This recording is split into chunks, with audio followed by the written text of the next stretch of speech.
নমস্কার, কলকাতা টিভিতে আপনাদের সকলকে স্বাগত। অভিষেক বন্দ্যোপাধ্যায়ের পর তার আত্মসহায়ক সুমিত রায় কলকাতা হাইকোর্ট থেকে 4টি এফআইআর এর প্রেক্ষিতে রক্ষা কবচ পেলেন।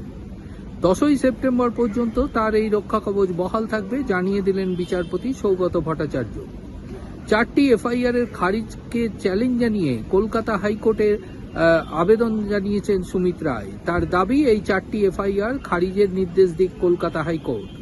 যদিও মামলার শুনানির শুরুতেই এদিন রাজ্যের আইনজীবীর পক্ষ থেকে বলা হয় যে ইতিমধ্যে তার 2টি এফআইআর এর ভিত্তিতে সুপ্রিম কোর্টে মামলা বিচারাধীন রয়েছে এবং সেই মামলাতে 31শে আগস্ট পর্যন্ত তিনি রক্ষা কবচ রয়েছে।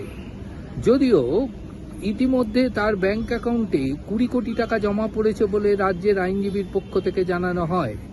তাই বিচারপতির কাছে রাজ্যের আইনজীবী জানান যে সুপ্রিম কোর্টের মামলার বিচার সম্পূর্ণ না হওয়া পর্যন্ত কলকাতা হাইকোর্ট যেন তার এই 4টি এফআইআর এর আবেদন নিয়ে শুনানি গ্রহণ না করেন।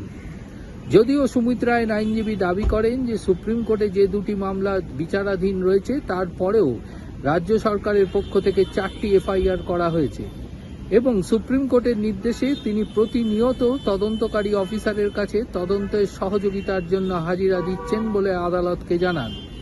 এরপরেই বিচারপতি সৌগত ভট্টাচার্য জানিয়ে দেন যে সুপ্রিম কোর্টের 31শে আগস্টের শুনানির পরই এই মামলার শুনানি গ্রহণ করা হবে। পাশাপাশি 10ই সেপ্টেম্বর পর্যন্ত সুমিত রায়কে কোনোভাবেই গ্রেপ্তার করা বা গুরুত্বপূর্ণ পদক্ষেপ গ্রহণ করা যাবে না এই 4টি এফআইআর এর ভিত্তিতে। যদি রাজ্য মনে করে যে তার বিরুদ্ধে উপযুক্ত পদক্ষেপ গ্রহণের প্রয়োজন আছে তাহলে তা আদালতের নজরে আনতে হবে এবং আদালতের অনুমতি নিতে হবে।